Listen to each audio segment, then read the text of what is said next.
Énergie 12 vous informe que ce programme est déconseillé aux moins de 10 ans. Quand la réalité dépasse largement la fiction. C'était ma première affaire de ce genre à Las Vegas. Le meurtre d'une jeune femme Elle ne méritait pas de mourir de la sorte. dont le compagnon n'est autre que l'héritier d'une très grande famille. Avec de l'argent et de bons avocats, vous pouvez vous tirer de pratiquement tout et n'importe quoi. Un serviteur prêt à tout pour sa patronne. On a tout fait pour les gens riches. Dans les coulisses, une femme puissante de la haute bourgeoisie semblait tirer les ficelles. Mais était-ce vraiment le cas? C'est tout de suite dans Crime en haute société.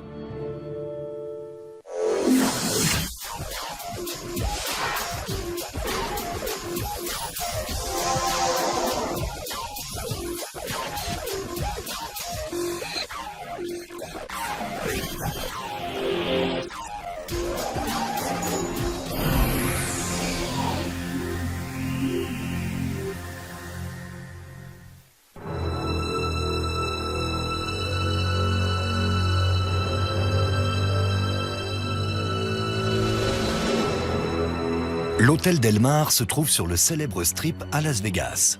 On y loue les chambres à l'heure et les chaînes coquines sont gratuites. Le 5 août 1998, un employé découvre le corps d'une femme dans le conduit de climatisation de la chambre numéro 6. Elle a été étranglée et ligotée. Elle n'a pas de papier.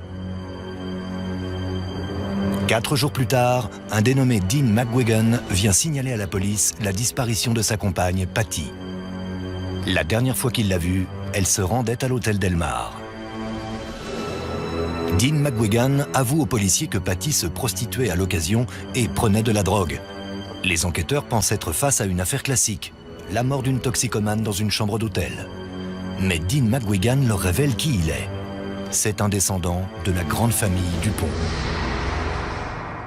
C'était difficile à croire qu'un Dupont soit mêlé à un meurtre sordide à Las Vegas. Mais au cours de l'enquête, la police a mis au jour une histoire qui l'a mené directement vers une des familles les plus prestigieuses et les plus secrètes de la haute société américaine. Dean affirme connaître le coupable. Il accuse son beau-père, Christopher Mosley, d'avoir cherché à se débarrasser de Patty. Il pointe également du doigt sa mère, Lisa, une femme secrète, au passé tumultueux. Lisa Dean est née dans un monde de richesse et de prestige, celui de la dynastie Dupont. Issus de l'aristocratie française, les Dupont s'installent dans le Delaware au début du 19e siècle et font fortune.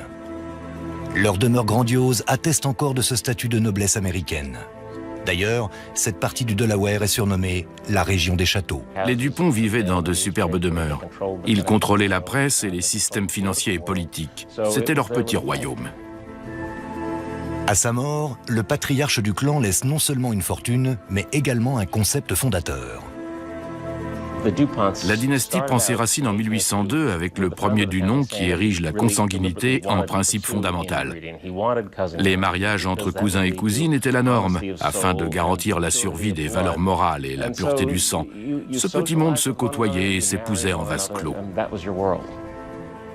Le nom et l'ascendance sont primordiaux pour la jeune Lisa. Elle ne s'imaginait pas épouser quelqu'un qui ne soit pas de son rang. Elle retrouvait dans les soirées mondaines ceux qu'elle avait fréquentés dans les mêmes écoles et elle embauchait les mêmes décorateurs d'intérieur que ses pères.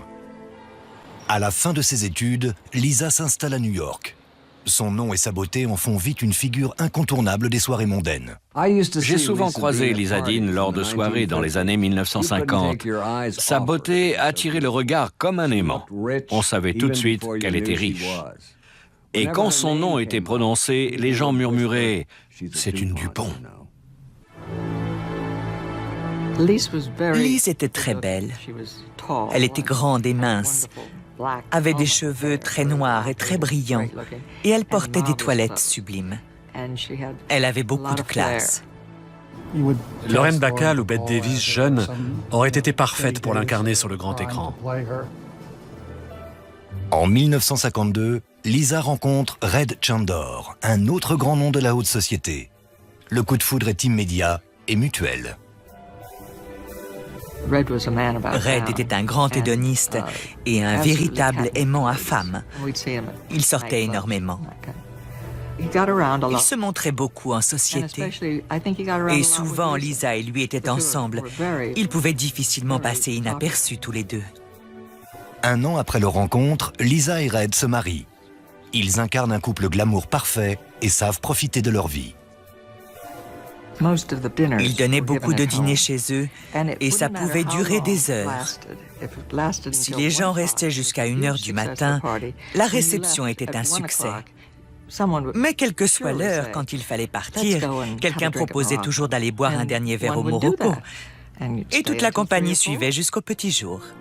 En 1954, naît leur premier enfant, Peter. La venue de son fils vaut à Lisa un nouveau surnom, Maman. Le quotidien des Chandor oscille entre soirées mondaines, vacances luxueuses et week-ends en famille. Les week-ends étaient très longs. On partait le jeudi et on rentrait le mardi. Ça laissait assez peu de temps pour se rendre au bureau. Tout le monde avait son bureau à Manhattan, mais c'était souvent une boîte aux lettres et un standard téléphonique.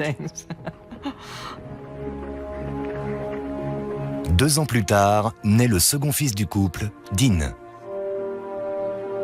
Malheureusement, sa naissance coïncide avec un événement qui va sonner le glas du couple et provoquer un véritable scandale.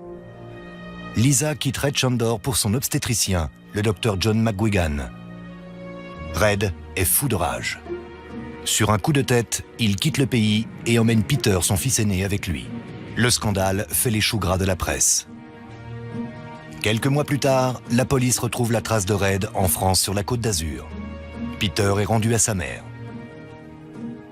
Chandor passe 4 mois en prison et doit payer une amende de 47 000 $. La punition est légère en comparaison de ce que Lisa va infliger à son ex-mari. Elle fait d'abord changer l'état civil de ses fils, qui porteront le nom McGuigan, et refuse le droit de visite à Red. Lisa, ses fils et son nouvel époux s'installent dans la propriété familiale du Delaware, baptisée Serendip. Là, Lisa contrôle tout. C'est une maîtresse femme. Elle a toujours été habituée à diriger, à être au centre de l'attention et à donner des ordres. Les enfants grandissent dans le luxe des grandes familles. À l'orée des années 1970, Dean a 15 ans. En pension dans une école UP, il fume de l'herbe et goûte au LSD. À l'université, il découvrira la cocaïne. Un membre de la famille révélera qu'avant la fin de ses études en 1979, Dean a été arrêté pour avoir vendu de la drogue, mais que sa mère a fait jouer ses relations pour lui éviter la prison. Ces gosses de riches ont souvent des problèmes. Ils ne connaissent jamais le manque. Ils ont toujours quelqu'un qui passe derrière eux. Ils doivent rarement faire face aux conséquences de leurs actes et tout leur est offert. On ne leur inculque pas le mérite. Leur psychologie est perturbée. Le grand frère de Dean, Peter, a lui aussi des problèmes. Il vit de sa rente et consomme de l'héroïne. D'un côté, Lisa voulait que ses fils redorent un peu le blason de la famille. Mais de l'autre, elle aimait les imaginer vivre pleinement leur folie et leur vie.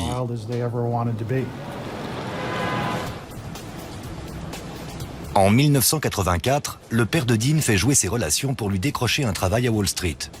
Mais ça ne dure pas. Red Chandor et moi sommes de vieilles connaissances. À l'époque déjà, il s'inquiétait pour ses fils. Il sentait que Dean allait au-devant de sérieux problèmes. Jusque-là, Dean se repose sur sa mère pour le sortir du pétrin. Mais très vite, il se met dans des situations tellement impossibles que même maman et toute sa fortune ne peuvent rien faire pour lui.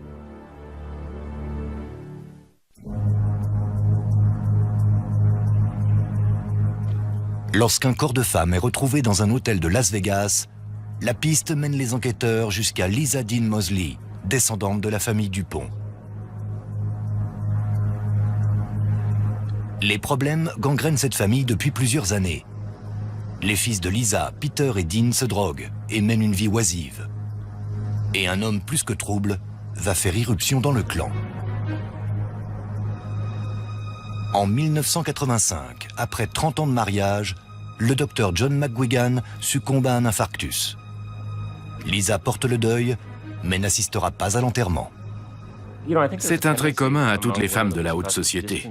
Elles n'aiment pas montrer ou afficher leur souffrance, et un enterrement est un moment d'émotion. Lisa ne voulait pas assister à une cérémonie où elle aurait pu perdre le contrôle. Elle se serait montrée fragile.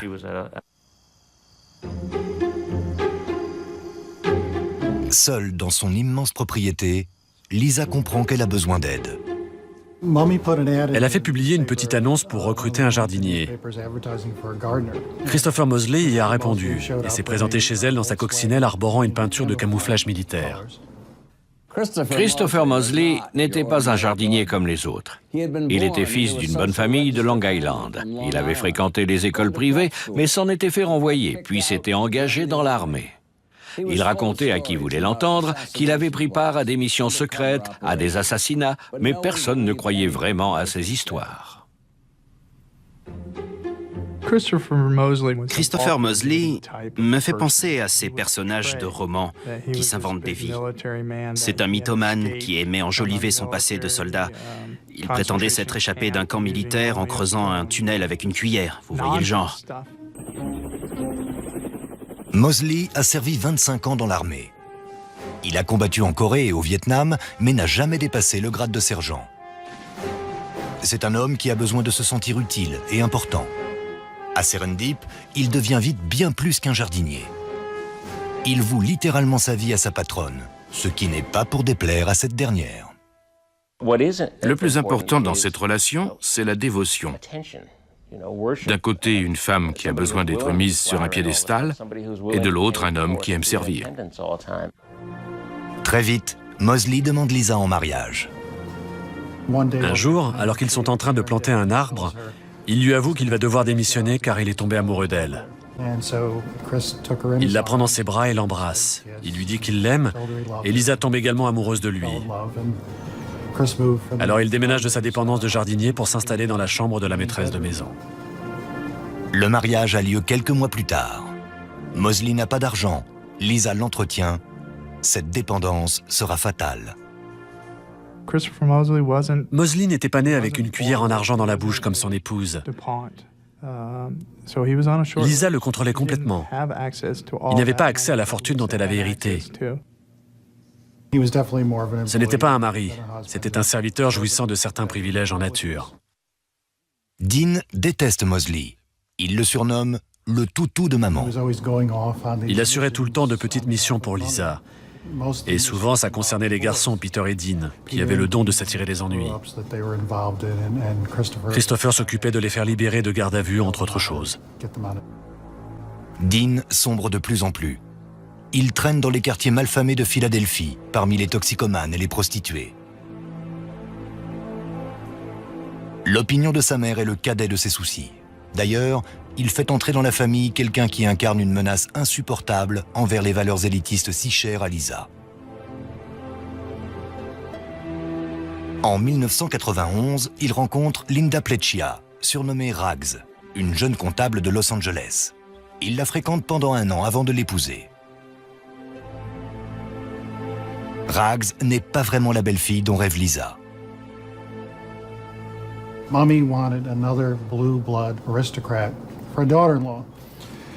Le problème, c'est que Linda venait d'une famille de classe moyenne du Colorado. Elle n'avait pas les bonnes racines. Et en plus, elle avait peu de considération pour sa belle-mère. J'ai rencontré Rags durant mon enquête. Elle m'a tout de suite fait de la peine. Elle était folle amoureuse de Dean et envisageait un avenir radieux à ses côtés. Elle, la roturière, épousant l'héritier d'une des plus prestigieuses familles du pays.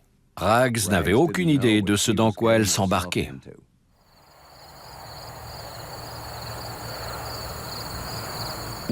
Il y a une tendance profonde dans cette famille à considérer toute personne venue de l'extérieur comme un intrus ou une menace pour la fortune.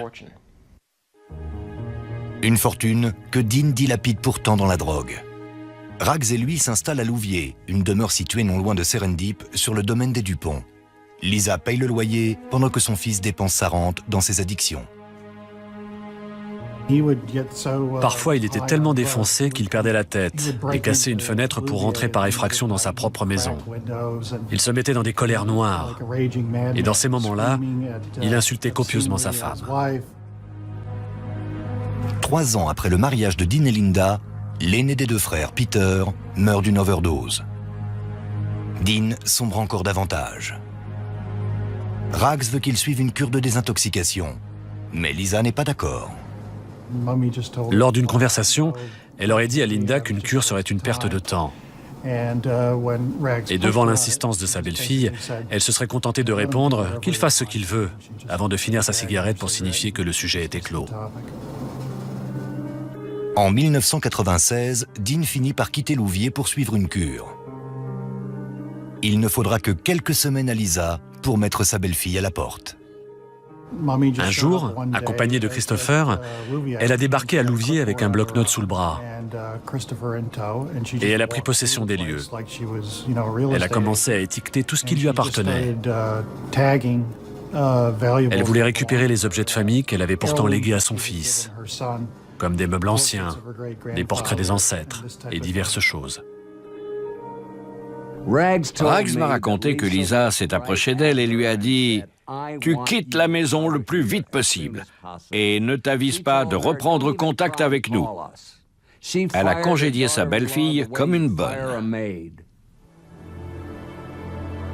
Quand Dean sort de cure 6 mois plus tard, il a une nouvelle compagne, Patty Margello. Pour sa mère, cette nouvelle venue est encore pire que la précédente. C'était une pauvre fille, droguée, famélique et édentée. Voilà comment on me l'a décrite. Si Lisa avait du mépris pour Linda, Patty devait la répugner. Après avoir fait sortir sa belle-fille du tableau, elle est déterminée à faire subir le même sort à Patty. Mais cette fois, les choses vont aller beaucoup plus loin. En 1996, Dean McGuigan suit une cure de désintoxication pour soigner sa dépendance à la cocaïne. Durant son absence, sa mère va mettre sa femme à la porte. 6 mois plus tard, Dean revient chez lui avec une nouvelle compagne, Patricia Margello. Elle représente tout ce que Lisa déteste. Patty est loin de se douter du danger qui la guette. Patty a grandi dans un quartier italien pauvre du sud de Philadelphie. À 20 ans, elle est déjà une figure connue du monde de la nuit. Patty adorait la vie. Elle la croquait à pleines dents et elle avait bon cœur. Quand on lui demandait de l'aide, elle répondait toujours présent. Elle plaisait beaucoup. C'était une très belle femme. Patty prend d'abord de la cocaïne pour s'amuser. Mais très vite, elle sombre dans le crack et les cristaux de méthamphétamine. Accro, il lui arrive de se prostituer pour acheter de la drogue. Elle vivait au jour le jour, à chercher de quoi payer sa dose. Louviers, demeure luxueuse vieille de 150 ans, devient le lieu de débauche de Dean et Patty. Ils sont constamment drogués et mettent la maison sans dessus-dessous. Lisa ne peut plus le supporter. Elle les jette dehors. Dean et Patty s'installent dans une maison insalubre de Philadelphie. Ils se droguent tous les jours et sont constamment fauchés. J'ai visité la propriété de Louviers et cette maison des quartiers sud de Philadelphie. Le contraste entre les deux était saisissant. Louviers était un bijou aristocratique, l'autre maison était pour ainsi dire un infâme taudis. Aux yeux de Dean, cette vie misérable était une revanche terrible contre sa mère. La relation mère-fils est toujours très complexe dans ces familles aisées. Les mères s'inquiètent beaucoup des femmes que leur fils fréquente. Alors quand l'un d'eux s'enfuit avec une accro au crack qui se prostitue à l'occasion, la mère ne voit pas trop quel prestige cela apporte au nom familial. Lisa veut briser le couple. Elle coupe les vivres de son fils qui n'a plus aucun revenu. Mais Dean refuse de quitter Patty. Il a dit qu'elle était l'incarnation de son démon intérieur, le catalyseur de sa part d'ombre. Il y avait le Dean de la vie de château et le Dean des bas-fonds de Philadelphie. En fait, Dean et Patty allaient très bien ensemble, car ils étaient aussi fous et autodestructeurs l'un que l'autre. Lisa dépêche plusieurs fois ses serviteurs en ville pour délivrer des messages à son fils, le suppliant de rentrer. Les gens du quartier voyaient ces voitures luxueuses immatriculées à Wilmington arpenter les rues à la recherche de la maison où vivait Dean. Et tout le monde se demandait pourquoi on s'intéressait à un des drogués du coin. Les habitants du quartier ignorent évidemment que ce toxicomane crasseux et misérable est en fait un multimillionnaire. Tout le monde pensait que c'était un clochard comme les autres. Alors imaginez la stupéfaction quand on a su que c'était une sorte d'aristocrate riche à millions. Pendant que Dean se perd à Philadelphie avec Patty, Rags lui demande une pension alimentaire. Le tribunal lui accorde 4 000 $ par mois.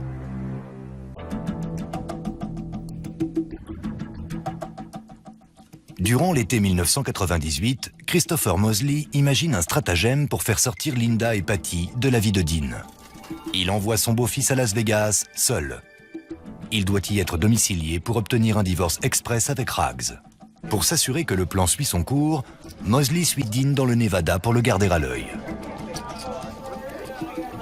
Lisa lui avait attribué un budget conséquent pour s'occuper des soucis de son fils. Ça devait couvrir les frais de domiciliation de Dean à Las Vegas et ceux de la procédure de divorce. Mosley prend son travail tellement au sérieux que l'histoire prendra finalement une tournure tragique. Toujours empêtré dans son délire de génie de la stratégie militaire, il baptise sa mission « Opération Dean ». Il divise son opération en 4 phases. D'abord, prendre une chambre au Hilton, puis faire domicilier Dean à Las Vegas. Ensuite, engager un avocat, et enfin, demander le divorce. Mais au bout d'une semaine sur place, rien n'a bougé. Dean gaspille des milliers de dollars en drogue et sur les tables de jeu. La deuxième semaine, Patty arrive en avion et rejoint Dean à l'hôtel pour consommer cocaïne et méthamphétamine. Mosley est hors de lui. Dean devait venir seul. Patty n'était pas censé le rejoindre. Mais Dean s'est adonné aux drogues et aux jeux. Il a dépensé des milliers de dollars. Et quand il a fait venir Patty, ça a été la goutte d'eau. Mosley se met à boire beaucoup. Il consomme jusqu'à 1 bouteille de vodka par jour. La situation dégénère et il n'est pas capable de contrôler Dean ou Patty. Il était constamment sous. La seule fois où je l'ai rencontré, il m'a reçu au Hilton, dans son lit, nu et ivre. Mosley propose de l'argent à Patty pour qu'elle s'en aille, mais elle refuse. Patty ne se laissait impressionner par personne. Elle l'a envoyé promener, le ton est monté. Au point que dans sa déclaration ultérieure à la police, Dean a affirmé que Mosley avait dit à Patty que si elle continuait à mettre la pagaille dans la famille, il l'éliminerait. Comme beaucoup de gens à l'époque, Patty ne prenait pas Mosley au sérieux. Ce ne sera pas le cas de Diana Hironaga, que Mosley va rencontrer à Las Vegas. Actrice pornographique et prostituée, Diana trouvait ses clients autour des machines à sous. Son nom d'actrice pornographique est Kian Lee. Elle rencontre Mosley un soir au casino. Il passe des heures à lui conter ses exploits d'ex-membre des forces spéciales. Et elle a tout gobé. Les missions secrètes pour l'armée, ses liens avec la CIA. Et surtout, il lui a dit que si elle faisait ses preuves sur cette mission, il ferait encore appel à ses services par la suite. Et qu'il y avait pas mal d'argent à la clé si elle se montrait loyale et efficace. Mosley embauche Hironaga. Il prend 5 000 $ dans son budget et les lui donne. Son plan consiste à faire d'Hironaga une amie de Patty qui, à terme, doit la convaincre de quitter Dean. Mais la jeune femme n'arrive pas à ses fins. Mosley est furieux et frustré. Opération Dean rime avec fiasco. Il va alors confier une mission beaucoup plus radicale à Hironaga.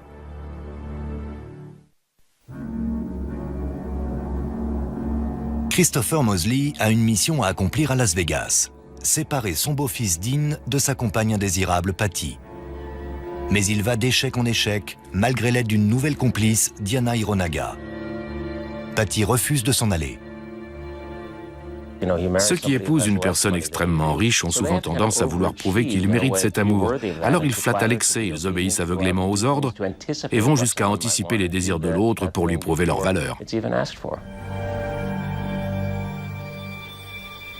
Mosley décide donc de se débarrasser définitivement de Patty. Avec l'aide de Diana Hironaga, il élabore un plan. C'est la 5e phase de l'opération Dean. Mosley embauche 2 connaissances de Diana, puis confie la fin de la mission au trio avant de quitter la ville. Dans la nuit du 1er août 1998, Hironaga contacte Patty. Elle lui dit qu'elle a rencontré 2 gros joueurs qui cherchent de la compagnie pour la nuit. Hironaga fait miroiter de jolies sommes d'argent à Patty et à Dean. Dean nous a dit que Diana Hironaga avait contacté Patty pour lui proposer une affaire juteuse. 2 hommes pleins aux as cherchaient de la compagnie pour faire la fête à Las Vegas. Peu après minuit, Diana et Patty retrouvent leurs supposés clients. Le premier, Ricardo Murillo, est un petit dealer et le compagnon d'Hironaga. L'autre est Joseph Balignaza, un plongeur au chômage. Les 4 individus se rendent à l'hôtel Del Mar. Je suis allé dans cet hôtel pour mener mon enquête. À mon arrivée, le gérant m'a reconnu car il avait suivi le procès d'O.J. Simpson et m'a laissé jeter un œil. C'est un lieu fascinant. On voit tout de suite qu'il a été le théâtre d'histoires sordides. Diana réserve la chambre numéro 6 à son nom et paye $30 pour 3 heures. Elle dit à Patty que le petit groupe va seulement passer un moment à l'hôtel avant de partir faire la fête en ville.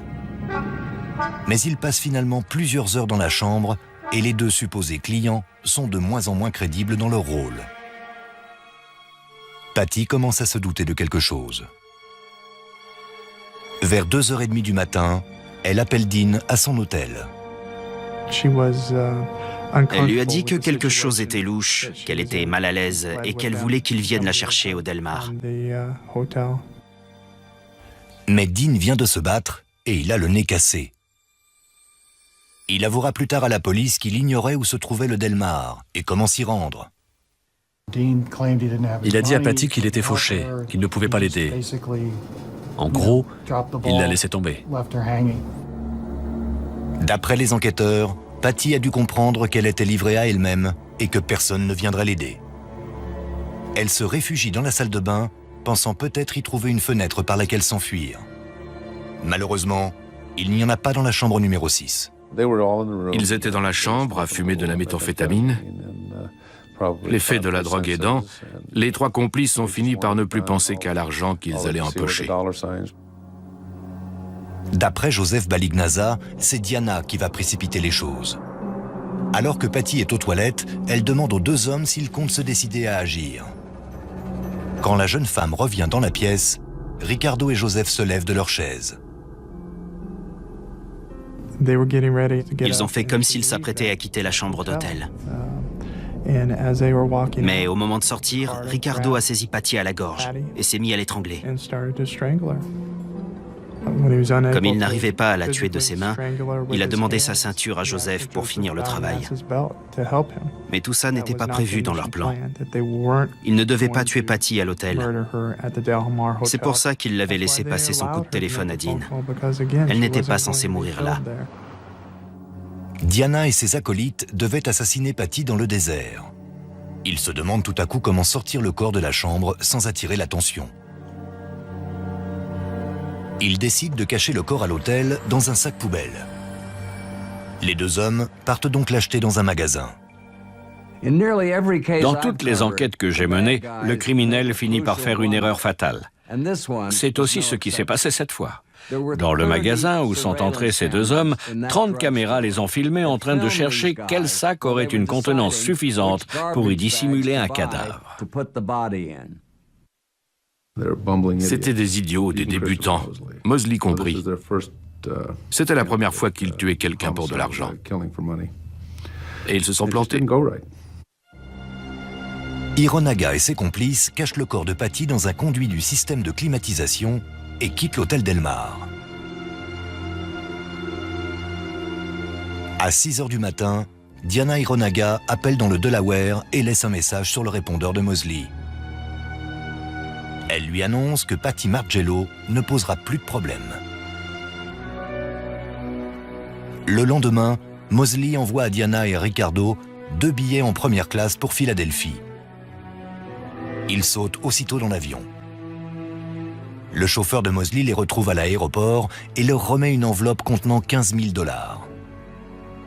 Le couple reprend l'avion et retourne à Las Vegas. Le corps de Patty est découvert le 5 août. Un client de la chambre numéro 6 est allé se plaindre d'une odeur nauséabonde provenant de la climatisation. Un technicien est venu, a ouvert la trappe et a découvert ce gros sac poubelle. En essayant de le sortir du conduit, le sac s'est déchiré, laissant échapper une jambe humaine.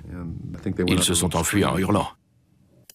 It was covered with garbage bags and stuffed into an air conditioning duct at the motel. 4 jours plus tard, Dean découvre toute l'histoire et se rend au poste de police.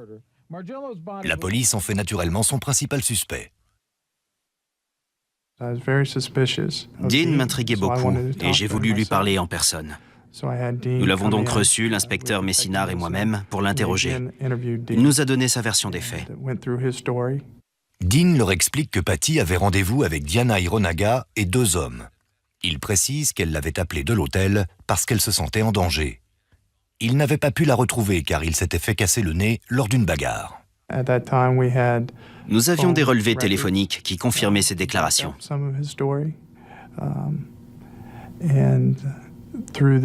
Et pendant cet interrogatoire, même si a priori il était encore notre suspect numéro 1 dans cette affaire,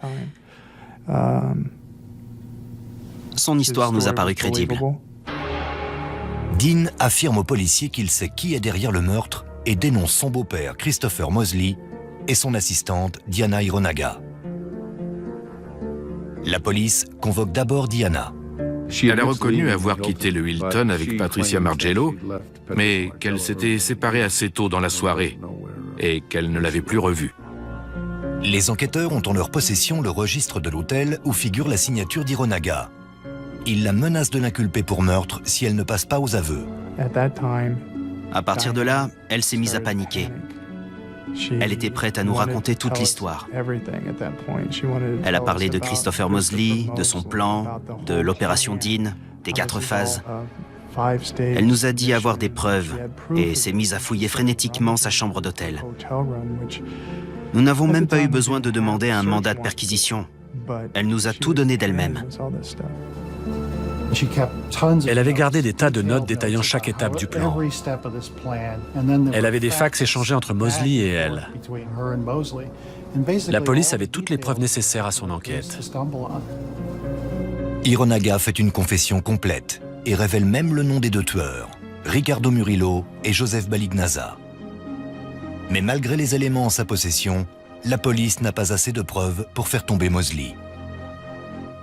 Dean avait toujours détesté son beau-père, qu'il appelait le toutou de maman. Il a donc accepté de porter un micro pour la police et de parler à Mosley pour le piéger. Et lors de cette conversation, Mosley s'est trahi, comme on l'espérait. Mais ses déclarations ne suffisaient toujours pas à l'inculper. On avait tenté le coup avec le mouchard sans succès, alors on n'avait plus rien à perdre. On a décidé d'aller lui parler directement. Mosley n'est plus à Las Vegas, mais dans le Delaware. Les enquêteurs s'y rendent avec la ferme intention d'interroger leurs suspects. Ils comptent bien percer les secrets inavouables du clan Dupont et parler avec l'héritière recluse, Lisa Dean. Les dessous du complot visant à assassiner Patty Margello sont sur le point d'être révélés.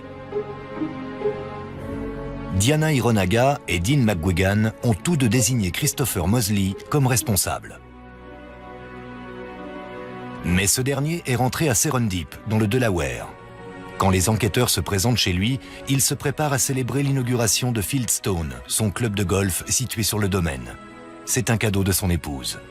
Mosley possède enfin quelque chose à lui.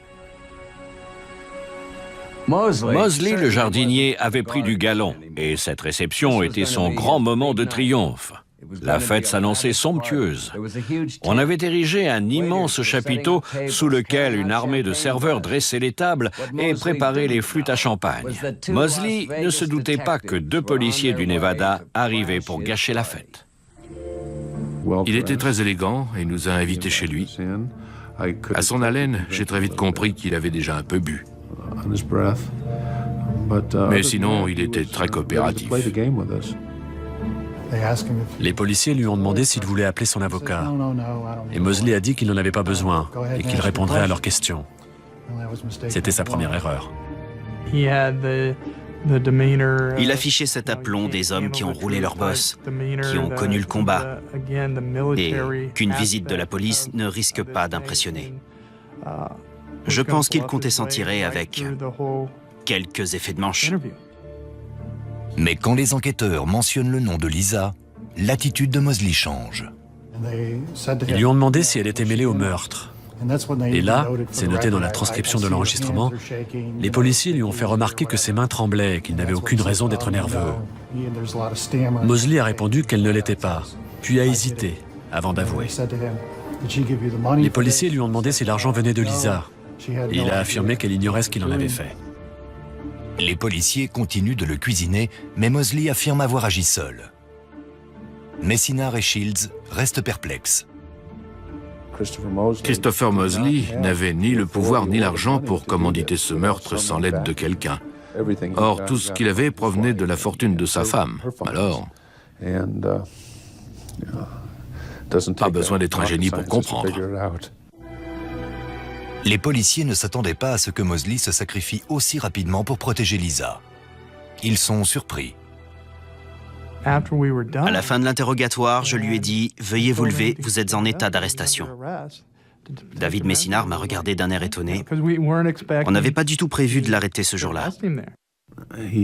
Il était à l'abri, il aurait très bien pu refuser de nous parler, c'était son droit. Nous l'avons conduit dans les locaux du FBI à Wilmington. Il nous a demandé s'il pouvait écrire à Lisa pour lui demander de coopérer avec nous. Nous lui avons remis cette lettre en main propre.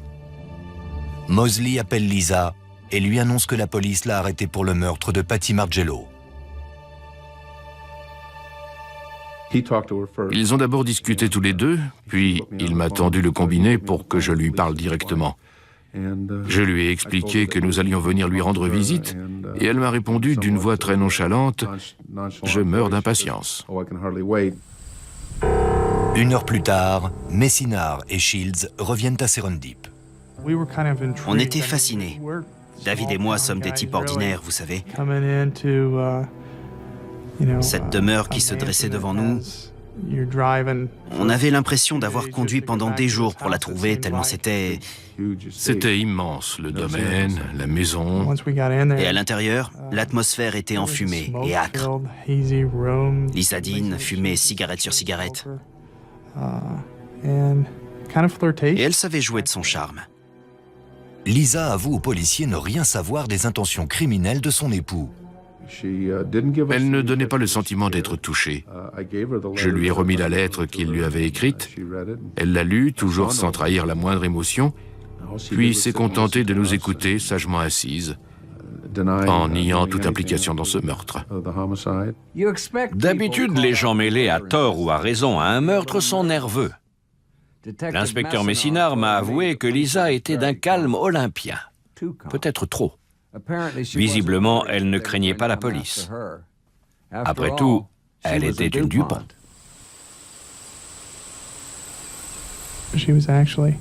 Elle a admis être soulagée vis-à-vis de ce qu'avait fait Christopher. Elle l'a soutenu devant nous et a continué à le soutenir pendant tout le procès. Elle a essayé de le faire libérer sous caution. À ses yeux, ce n'était pas lui le responsable, mais Dean. J'ignore ce qu'en pensent mes autres collègues, mais je reste convaincu qu'elle savait ce qui se tramait et qu'aucune décision n'avait été prise sans son aval. La police quitte le Delaware sans le moindre élément susceptible de confondre Lisa Dean. Il n'y a aucune preuve qu'elle ait pu commanditer le meurtre. Et sans preuve, personne n'osera s'attaquer à une Dupont. Christopher Mosley, l'époux d'une descendante de la lignée des Dupont, se retrouve inculpé du meurtre de Patty Margello. Il affirme avoir agi seul, mais les enquêteurs le soupçonnent de mentir pour protéger le véritable commanditaire, sa femme, Lisa Dean. Il a porté le chapeau pour elle, j'en suis persuadé. Pourquoi? Pour la protéger. Il savait qu'elle l'aiderait, qu'elle paierait ses avocats et qu'il avait de grandes chances de la retrouver à sa sortie de prison. La police ne pouvait rien faire de plus. Les enquêteurs étaient convaincus que Lisa avait un mobile évident pour vouloir la mort de Patty. Mais Lisa niait tout en bloc, et la police n'avait aucun indice permettant de mettre sa parole en défaut. Elle jouissait de ressources financières illimitées, et comme elle était mariée à celui qui, à mes yeux, n'était qu'un intermédiaire, mais qui la protégeait, elle était à l'abri de toute poursuite éventuelle. En mars 2000, Ricardo Murillo est reconnu coupable d'homicide volontaire et condamné à une double peine de réclusion à perpétuité. Joseph Balignaza écope de 25 ans de prison, dont 10 fermes. Après avoir témoigné contre Murillo, Diana Hironaga plaide coupable et voit sa condamnation réduite à 15 ans de prison. Christopher Mosley témoigne également contre Murillo et plaide coupable afin d'obtenir un procès à huis clos. Malgré les noms prestigieux mêlés au dossier, la presse couvre à peine l'affaire. Mosley est condamné à 14 ans de prison qu'il purgera au pénitencier fédéral de Fairton, dans le New Jersey, à quelques heures de route seulement du domaine des Dupont. Lisa et son époux resteront en contact. J'ai croisé une amie de Lisa au détour d'une soirée après l'incarcération de Mosley. J'ai demandé des nouvelles et l'ami en question m'a dit que ça allait. N'oublions pas que cet homme a été soldat pendant un quart de siècle, puis marié à Lisa Dean pendant 9 ans. Il n'a jamais eu de problème à obéir aux ordres. Certaines personnes sont prêtes à tout pour les plus riches, quitte à donner leur vie. Alors, aller en prison, ce n'est pas un si grand sacrifice. C'est ce qu'on attend d'un serviteur. Mosley n'est jamais revenu sur ses déclarations. Les Dupont, Lisa et Dean restent blancs comme neige.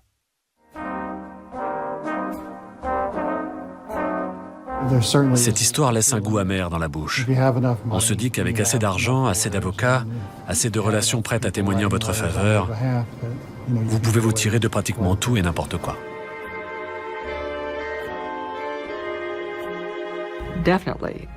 Avoir de l'argent aide, sans aucun doute. Le pouvoir de l'argent est indéniable. Quand on est célèbre, respecté, riche ou les trois à la fois, les sanctions s'avèrent souvent beaucoup moins sévères que quand on est pauvre. L'affaire est officiellement close. Mais les enquêteurs restent convaincus que Mosley a couvert l'implication des Dupont. Les gens de pouvoir pensent que leur argent peut tout acheter. Cette histoire en est une illustration parfaite. Leur fortune les a protégés. Au plus profond de moi, je la sais responsable. Elle n'a peut-être pas élaboré le plan, aidé les coupables ou quoi que ce soit, mais elle a fermé les yeux. Je n'en saurai jamais rien. Est-ce qu'elle voulait vraiment qu'il aille jusqu'au meurtre? On ne le saura jamais. Mais en tout cas, ça l'a bien arrangé. Et en plus, elle n'a jamais eu à assumer quoi que ce soit. Quel qu'ait été son rôle, Lisa a obtenu ce qu'elle désirait. Patty n'était plus là. Mosley, le jardinier devenu criminel par amour, est en prison. Lisa et Dean, les aristocrates de l'histoire, ont repris leur vie de château sans jamais être inquiétés. Dans le Delaware, comme partout ailleurs, il est très difficile de vaincre le pouvoir et l'argent. Ici Dominique de